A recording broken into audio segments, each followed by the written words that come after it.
Hello, this is Hiroko. Today, I'd like to share a story about the Japanese ability to read the atmosphere, which is said to be one of the most difficult things for foreigners to understand. You'll be amazed to learn the secret behind this mysterious ability to understand other people's feelings without them having to say anything. Mita Bussin is a major trading company located in Tokyo's Marunouchi district.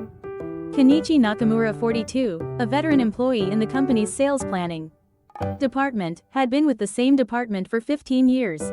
While not particularly outstanding, he was highly trusted by his colleagues and superiors. This was due to his exceptional ability to read the atmosphere. 2 years ago, in April, a French woman was assigned to Nakamura's department. Emily Dubois, 29, graduated from a business school in Paris and came to Japan on a 2-year contract to learn about organizational management in Japanese companies. Although fluent in Japanese, she had no understanding of the Japanese culture of reading the atmosphere. Emily's first complication occurred during a department meeting. Tajima, the department manager, suggested something. We'd like to consider exhibiting at next month's trade show. 10 employees were sitting in the conference room, but no one answered immediately. After a few seconds of silence, Nakamura spoke up. I think exhibiting at the trade show is a great idea. However, next month might be a bit tight considering the preparation time. Then, other employees began to chime in. Ultimately, the exhibit was postponed to 3 months later.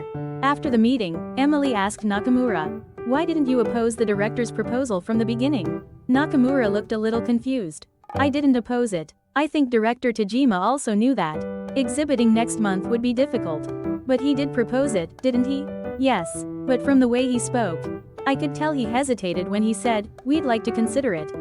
And his expression after he proposed. It also said he wanted to hear opposing opinions." "How did you know that?"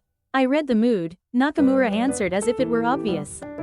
For Emily, this concept of reading the air was completely unfamiliar. In France, if you have an opinion, you express it clearly. Discussions are conducted logically, with no room for emotion or air. 2 weeks later, there was a meeting with a client to discuss contract terms. When the other side presented strict conditions, Emily responded immediately. "We can't accept these conditions. Can you make a more realistic proposal?" The atmosphere in the meeting room instantly froze. The other party's expression hardened, and Emily's manager looked confused. Nakamura quickly followed up. "I'm sorry. We would like to meet your request as much as possible. But there are a few things I would like to confirm." Nakamura skillfully restored the atmosphere and returned the discussion to a constructive one. After the meeting, Nakamura explained, "I'm sure the other person knew his proposal was unreasonable. But he has a position within the company. Being rejected so abruptly would be humiliating." "How do you know that?" "I can read it from his facial expressions, tone of voice, body movements. The overall atmosphere when he's making his proposal." A month passed. Emily was an excellent employee. But she tended to feel isolated in her Japanese workplace. Because she spoke clearly, her colleagues began to avoid her. One day, Yamada, a young employee, made a mistake. There was a calculation error in an important document. Emily pointed it out immediately. "Yamada, these numbers are wrong. Please check them again." Yamada blushed, and the atmosphere around her became awkward. At that moment, Nakamura stepped in. "Yamada, thank you for your hard work. This document is very well organized. Actually, I've made a similar mistake before. Could you please check the numbers in this section with me?" Yamada looked relieved, and the atmosphere around her lightened. Yamada is a new employee and is still at a stage where she's prone to losing confidence. Being pointed out directly in front of everyone might discourage her, Nakamura explained later. "I made a comprehensive judgment based on Yamada's facial expressions, posture, recent behavior. I also noticed that her colleagues wanted to encourage her." Emily was amazed by Nakamura's abilities. 2 months later, Emily asked Nakamura, "Please teach me how to read the atmosphere." "I say teach, but it's difficult, since it's something you do unconsciously. But please try observing." The next day, Emily began carefully observing Nakamura's behavior. She noticed that during conversations, Nakamura was simultaneously observing the other person's facial expressions, tone of voice, body movements, breathing rhythm, and even the reactions of the people around him. One morning, Tajima, the department manager, came to work. She greeted him normally and sat down at her desk. But Nakamura immediately headed over to Tajima. "Thank you for your hard work last night, Director. If there's anything I can help you with, please let me know." Tajima was surprised. Thank you. Actually, I had a late meeting at headquarters last night. Your gait was a little heavier than usual. Also, your voice sounded slightly lower when you greeted me. And there were bags under your eyes. I thought you must have been late last night, Nakamura explained. Japanese people practice reading subtle changes in others from childhood. From family relationships to friendships at school. You're expected to read the other person's feelings in all situations. 3 months later, Emily also began to see a change. During a planning meeting, she noticed her junior colleague, Sasaki, opening her mouth several times before closing it. Sasaki, do you have any comments? Sasaki replied in surprise. Yes, actually. The customer had a request, but I didn't know when to say it. Their comments were extremely useful and greatly improved the project. Nakamura was impressed. Emily, you're starting to get better at reading the mood. 4 months into the project, Emily had the final presentation.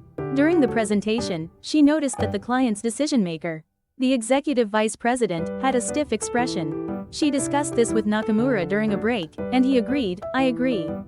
They're probably concerned about the budget. During the latter half of the presentation, Nakamura changed the budget explanation to preempt the executive vice president's concerns. As a result, the project was successfully approved. I took into account a variety of factors. Changes in facial expression, body position, breathing patterns, and the executive vice president's tendencies in previous meetings. Nakamura explained. 8 months into the project, Emily demonstrated a special skill. She was interpreting for negotiations between the Japanese and French sides. At an international conference, when the Japanese representative said, "We'll consider it," Emily translated it as, "They need some time to consider this carefully. But they seem positive about the general direction." When the French representative expressed their opposition in a strong tone, she translated it as, "They have some concerns about this approach. But they're open to discussion." The meeting was a success, and both sides expressed gratitude. Nakamura said, rather than simply translating, they read the mood on both sides and communicated in a way that was easy for the other party to understand. That is the true international ability to read the atmosphere. Toward the end of her second year, Emily was assigned to train a newly arrived American trainee in Japan. The Japanese way of reading the atmosphere is to be considerate of others. Rather than hurting the other person by speaking directly, they try to sense their feelings and communicate in the most optimal way. But isn't this inefficient? That's what I thought at first, but in fact it's the opposite. If you understand the other person's feelings and communicate accordingly, you can avoid misunderstandings and conflicts. Ultimately, you can produce better results. 3 months later, the trainee thanked Emily. Reading the atmosphere is a wonderful skill that allows you to respect others and maintain harmony throughout the team. Emily currently works as a full-time employee at Mita Bussen. Nakamura remains her mentor. At first I didn't understand it, but now I think it's a wonderful ability. Putting yourself in the other person's shoes and communicating optimally is a skill that's needed all over the world, Emily reflects. The Japanese ability to read the atmosphere is by no means mysterious. It's a learnable skill born from deep interest and consideration for others, as well as keen observational skills. It goes beyond mere communication skills. It's a beautiful cultural asset that enriches human relationships and maintains team harmony. What did you think? The Japanese ability to read the atmosphere is a wonderful skill. Born from a caring heart, it allows them to understand others' feelings without words and communicate optimally. This is a valuable cultural skill that people all over the world can learn from. If you encounter a situation where people are reading the atmosphere in Japan, try to sense the deep consideration behind it. We'll be back next time to share some hidden beauty of Japan. This is Hiroko.